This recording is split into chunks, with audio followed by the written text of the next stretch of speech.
Hello guys, so meron tayo ditong isang single na washing machine.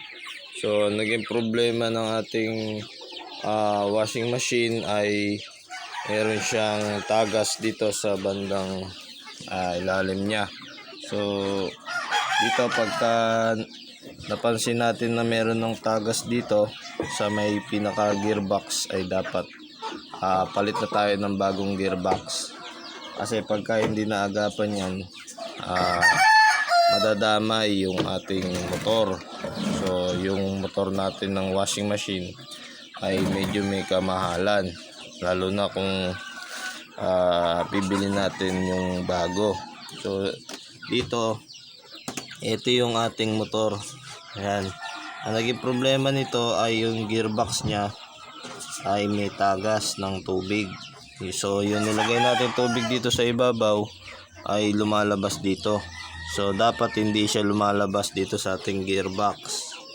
Kasi pagka lumalabas yan,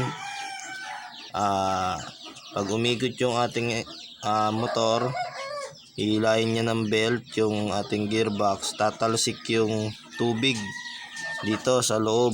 So ayun yung nagiging sanhi ng pagkabasa ng motor at pagputok ng kanyang windings or short circuit na tinatawag.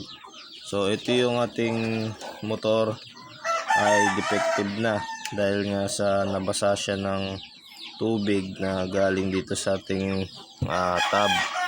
Kaya kung mapapansin nyo na merong tagas yung ating gearbox, ay maigi na palitan nyo na habang umaandar pa yung ating motor, para hindi lumaki yung ating gastos.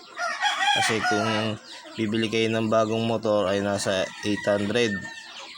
So depende rin sa mga electric pan washing machine shop kung magkano yung benta nila ng motor. So yung sa gearbox naman nasa 200 plus. So kung maaagapan nyo, mas maganda na palitan nyo ng bagong gearbox pag napansin nyo na malakas na yung tagas ng inyong gearbox. Para maagapan natin, wag na muna natin silang gamitin pag napansin natin na may tagas na.